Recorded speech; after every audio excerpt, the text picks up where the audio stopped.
Okay, everybody, here we have Brian Lynn, who is part of the family that owns this very small and rather eclectic and interesting estate in COONAWARRA called MAJELLA.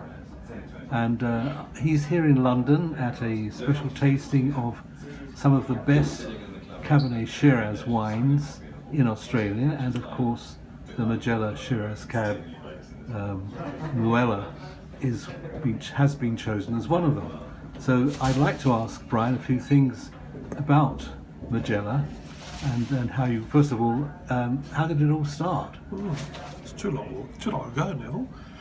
We're talking, MAJELLA the vineyard started back in the late 60s. I left school, I had a scholarship to go to university. I didn't really want to go, I wanted to stay home on the farm. Dad said family farm. We had land at COONAWARRA, and it was much smaller then than it is now. What were you farming? Sheep and cattle, still do. Yeah. So the cattle have gone, still farming sheep.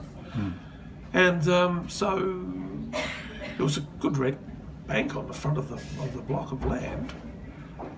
Well, I got a bit interested in viticulture for some reason or another. I had a good friend whose father was a winemaker, a fellow called Eric Brand, Brand's Lera wines at the time. I don't know. He said, look, if the young fellow wants to plant a vineyard, I'll give him a hand and I'll buy the grapes from him. Who were buying the grapes from? Eric Brand was buying the grapes. Brand's Lera wines. He had a contract with the old Hardy Wine Company, where he was selling on all this new wine to them, forerunner of the Hardys we know now, and keeping some back for himself to sell. And so he needed some more, and thought it was a good way to buy some from us. So we started with 6 acres. And then next year we planted another 9 acres. Then we all got carried away. How many? So what's the size of your? So 160 acres at the moment. Oh, that's a little bit more than 6. And another 20 ready to plant. Yeah. 10 will go in the next few months, and another 10 next year. We haven't planted anything for a little while. We've been doing some vineyard renovation, and time to go a little bit. So when did you start bottling your own wine? Yeah, that was your own label? 91. We were through the late 70s and the 80s. We were selling wines to Wynn's COONAWARRA estate. Very good wines, very good grapes, making very good wines. And we always had a little bit of made a bit of homebrew, and showed it to some winemaker friends of mine. They said, that's pretty good. One of them challenged me. He said, why don't you make a commercial brew? See what it's like dealing with the public, dealing with retailers and distributors and journos. So foolishly we made 10 ton up of Shiraz, and started to win trophies of medals, started to be noticed by the powers that be. So we did another 10 ton, then we did 20, and they're all going to be carried away. We finished up building a winery, and now we do the whole damn lot.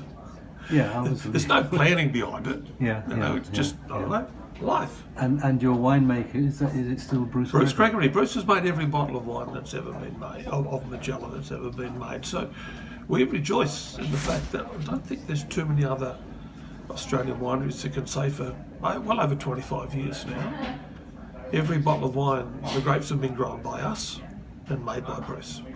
For the first few years, he was the winemaker at Brands, and he made them in their winery, and then from 98 onwards, they've all been made at home. That's when you built your own winery in 98. Yeah. Great way to spend money. Yeah. Build a winery. So, having got to this stage now, we're talking about 20 years later. What's your philosophy? What's been your philosophy? Philosophy has always been to try and grow the best grapes that we can, and just get that flavour into the bottle, make them into the best wines. We don't do too many tricks. We're commercial. We just try to grow really good grapes, and then once you've got good grapes, say to the winemakers, right, got great flavour, put that in the bottle. Now, it's not quite like that. They're working with us. We're very much a team. We're a family team. My brother and myself, he has 2 children in the business. I've got 2 kids in the business. We're all part of the whole family. So it's not as though we say the grapes are ready, Bruce, make them. He's out there tasting and looking at them and analysing them and just trying to get them so that we've got the flavour that COONAWARRA is famous for. Sure. and then try and put that flavour in the bottle. It's pretty simple philosophy. How's your vineyard management? What's your Simple. modus operandi? Simple. We try to have as minimal input as we can. We machine harvest, and we prune by machine, and then we hand thin so that it looks pretty much the same as spur pruning. We aim for 3 tonnes to the acre, 7.5 tonnes per hectare, which is pretty equivalent to Bordeaux's 45-50 hectolitres per hectare.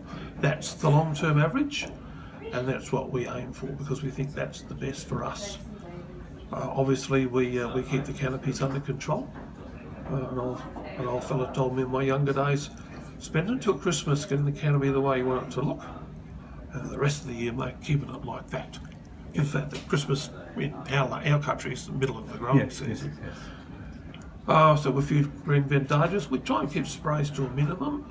We do face, obviously, downy mildew and oidium, powdery mildew, so we put on some preventative sprays for that.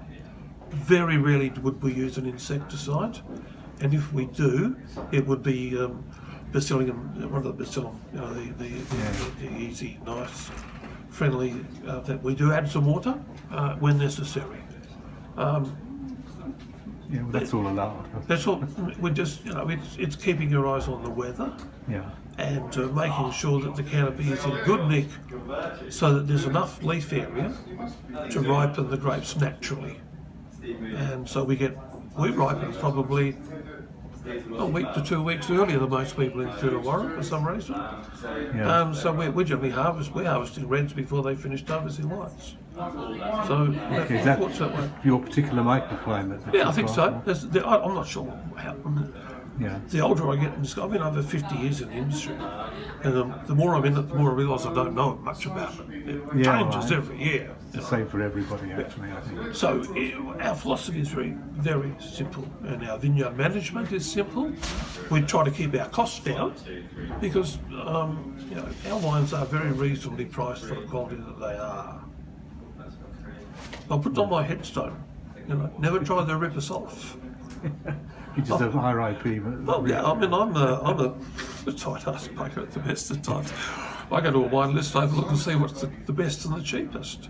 Well, I have to introduce you to my app, actually, which is it's called the Value for Money Wines app. Well, I think it's great. I'll download it when I get back on the. You just have to input what you've been asked to pay for a wine, either at a shop or a restaurant, and it'll tell you, according to the wine behind the label, ratings, whether it's good value. Our biggest selling wine, our biggest selling label, which is not here in London today, but is available in London, is a wine called The Musician.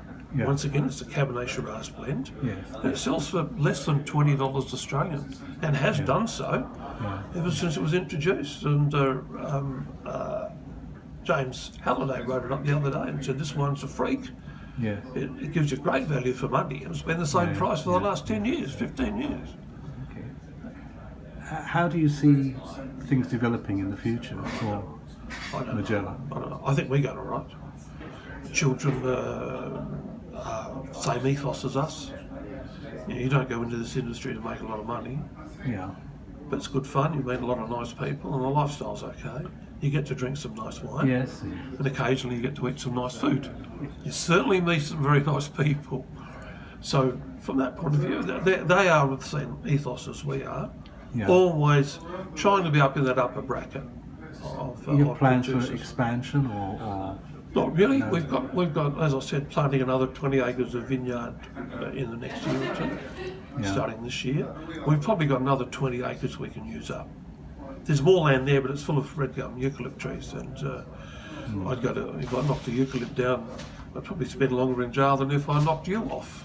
To tell you the truth, the way it is in Australia at the moment. So we're pretty happy with where we are. Contented, slow growth, great labels. We're not made overnight. While we're not that well known in this country, we're certainly well known in Australia. Wherever I go now, said, "Oh, you're Majella, it's our favourite wine." Well, be to your place and we buy a lot of your wine. I did a consumer show in Melbourne last weekend, the weekend before last, just on the way over here, and You know, it always heartens me. A number of people say, "We just like your wine because it tastes nice," and Well, that's I don't good. think anyone can say much better than that. Yeah. Not we like your wine because so and so said it was good. We Yeah. like your wine because it tastes nice. Sure. What's your sort of total output? How many bottles average? Depends on bottles? year to year because Yeah, it of depends on course. the crop, of course.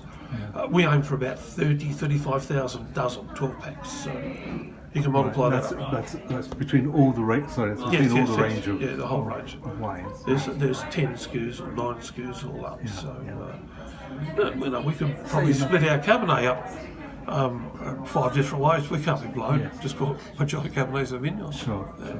We're simple men. Yeah. It's great fun. Should I'm come and sure see it us is. sometime. Well, yeah, we will. We'll try and do that. yes. We'll dive into this. When We'll dive when into my when I'm museum. allowed- And It's a long time since I've been to Australia. But, it's a long way away.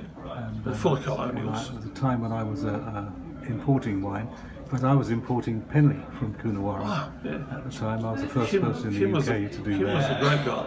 Yeah. Enjoyed Kim's company. Yeah. Still do. I mean, he's out of the game now. Yeah. But he's good fun. Enjoyed Kim Tolly immensely. We're just out there doing what we're doing, consistently making good wine.